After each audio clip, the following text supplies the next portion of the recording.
Aho neza nshuti zanjye ni Dr Gasangwa Patrick, nkaba ndi umuganga kandi nkaba ntanga n'ubumenyi bw'ubuvuzi kuri YouTube bufasha abaturage basanzwe kuba bagira amakuru ahagije ku buvuzi, ku mpungenge z'ibibazo mufite. Niyo mpamvu gusa ukanda subscribe niba utarabikora kugira ngo hatazagira video n'imwe igucika, ariko ujye wibuka gusangiza n'abandi.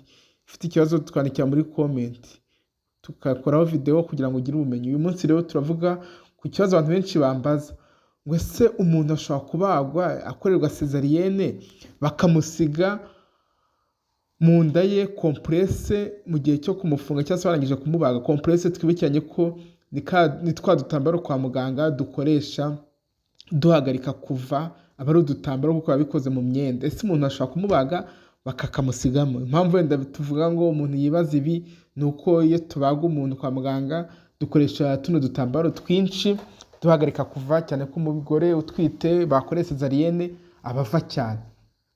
Rero barabitekereza nk'ibihuha, abandi bakayifata nk'inkuru ziteye ubwoba, ariko umunsi turabisobanura mu buryo bwa siyanse dushingiye ku bimenyetso n'ubumenyi bw'ubuvuzi. Ese ubundi cesarienne ikorwa gute? Cesarienne buriya ni uburyo bwo kubyaza umugore hakoresheje igikorwa cyo kubaga, aho bafungura uruhu n'inyama kugeza kumura twibukiranye ko ari nyababyeyi bagakuramo umwana. Mu gihe cyose rero cyo kubaga hakoreshwa ibintu bitandukanye byo gupfuka no guhagarika amaraso, harimo compresse. Compresse ni udupande tw'imyenda yihariye yo gukingira amaraso cyangwa se guhagarika kuva, ndetse no guhanagura no gukingira ibindi bice. Compresse rero iba ari igikoresho cyemewe mu buvuzi kandi gikoreshwa buri munsi mu bikorwa byose byo kubaga.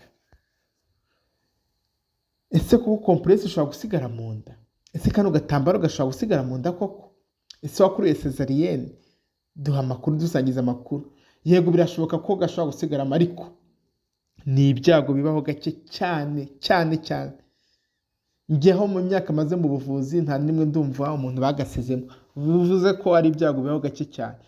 Mu buvuzi rero iki kibazo cyitwa textiloma, bisobanura ikintu cy'imyenda gisigaye mu mubiri nyuma yo kubaga. Textiloma ni medical term, ariko niko tubyita mu buvuzi.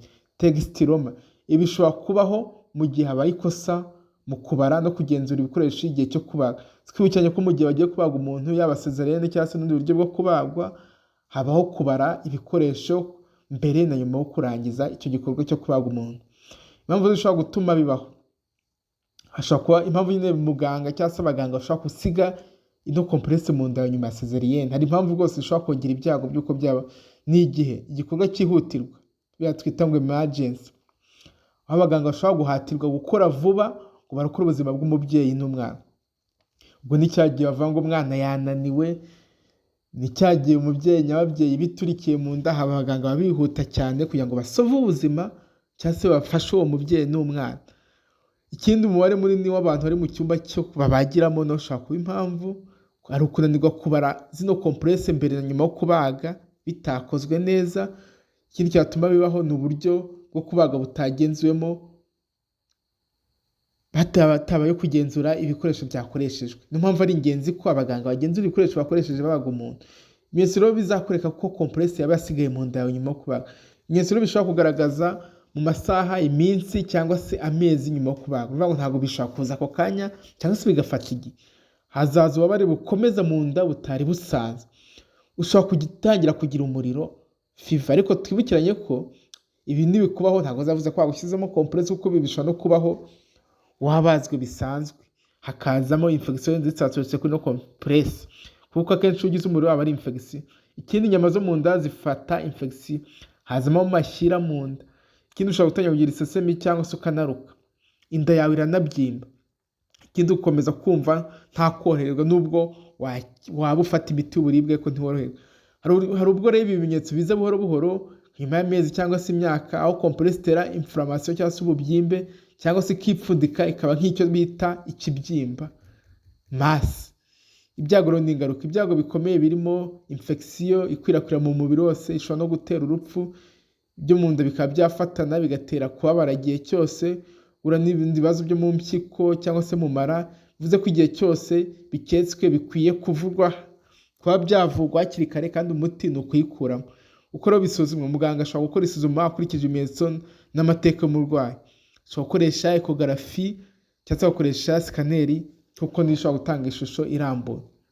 Uko rero mu buvuzi tugerageza kubyirinda, hari uburyo busanzwe bwo kubara ibikoresho count protocol, kubara compresse mbere na nyuma yo kubaga, kubara mu gihe cyo kubaga, hagati mu gihe igikorwa kiri kugenda, kubara nyuma ndetse na nyuma yo kubaga, kugira ngo turebe ko imibare iza guhura. Mu bihugu byateye imbere bashobora no gukoresha compresse zifite radio pack marker, utwo tuba kugufasha kuzibona kuri X-ray. Ikindi gukoresha system iri digital mu bihugu bigezweho nabyo bita red flag, kubahiriza amabwiriza y'umutekano mu cyumba kiwe babagiyemo umuntu operating theater ni ingenzi. Ese umuryango wakora iki? Niba utekereza ko hari ikibazo nyuma yo kubagwa, menya ko ufite uburenganzira bwo gusubira kwa muganga vuba. Gerageza gushaka ibimenyetso bya siyansi aho kuguma mu bitekerezo gusa. Muganire n'abaganga neza kuko igisubizo cyihuse gishobora kurokora ubuzima. Rero umuntu ashobora kubagwa cyangwa se akora césarienne cyangwa se n'indoperation bakamusigamo compresse, ariko ni ibyago bikeya cyane cyangwa se biba gake mu gihe amabwiriza akurikijwe neza. Icy'ingenzi ni ukugira ubushishozi, kubaza ibibazo no gukurikirana ubuzima bwawe nyuma yo kubaga.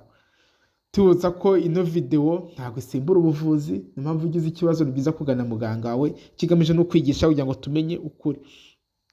Rero mugane amavuriro. Nibutse ko ubuzima bwawe ari bwo bw'agaciro kurusha ibindi byose. Ni Dr Gasangwa Patrick, mukomeze muganire nanjye tugire ubuzima bwiza, duharanira kumenya ukuri, duca ibihuha. Bye bye. Aho neza nshuti zanjye, ni Dr Gasangwa Patrick, nkaba ndi umuganga.